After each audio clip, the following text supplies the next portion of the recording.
Zee 24 तास एक पाऊल पुढे।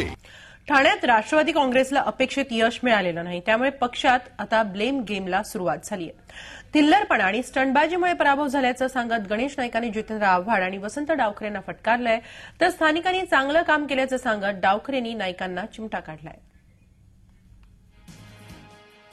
ठाण्यातल्या राष्ट्रवादी काँग्रेसमध्ये जितेंद्र आव्हाड, वसंत डावखरे आणि गणेश नाईक यांच्यामधलं सख्य ठाणेकरांना चांगलंच माहिती आहे।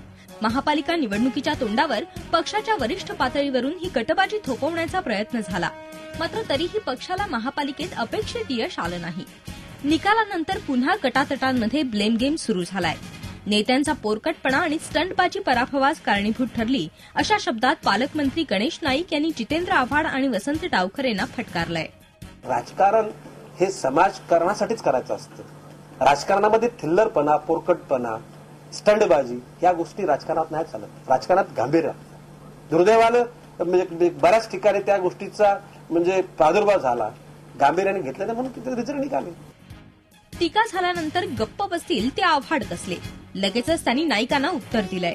यशाला अनेक वाटेकरी असतात, अपयशाला कोणीच वाली नसतो असं सांगून आव्हाड मोकळे झाले। एकदा जमलं नाही म्हटल्यावर मग हजार आरोप होत असतात, जमलं असतं तर मग आरोप होत नाहीत।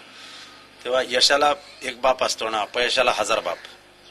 तेव्हा ठीक आहे, ते आरोप सहन करण्याची माझ्यात ताकद आहे। वसंत डावखरेंनीही नाईकांचे आरोप फेटाळून लावले। स्थानिक नेत्यांनी चांगलं काम केल्याचं सर्टिफिकेट आव्हाडांना देत नाईकांना चिमटा काढलाय। ठाणे महापालिकेच्या निवडणुकीमध्ये काँग्रेस राष्ट्रवादी आघाडीच्या काही प्रमाणात थोड्या सीट्स कमी आल्या ही वस्तुस्थिती आहे, परंतु ज्या पद्धतीने लढत झाली ही लढत निश्चितपणे या ठिकाणी स्थानिक नेतृत्वाने अत्यंत चांगल्या प्रकारे काम केलं आणि उत्तम यश, त्याला खरं म्हणतो मी असं म्हणेन, उत्तम यश मिळालेलं आहे। गटातटाचा निवडणुकीवर परिणाम होऊ नये म्हणून राष्ट्रवादीनं वसंत डावखरेंची थेट नागपूरचे निरीक्षक म्हणून रवानगी केली होती। ही मात्राही पक्षाच्या कामी आली नाही। उलट ठाण्यातल्या पराभवानंतर गटबाजी पुन्हा एकदा उफाळून आली आहे। झी 24 ताससाठी ठाण्याहून कपिल राऊतसह अनुज्ञा अंगणे, मुंबई। झी 24 तास एक पाऊल पुढे।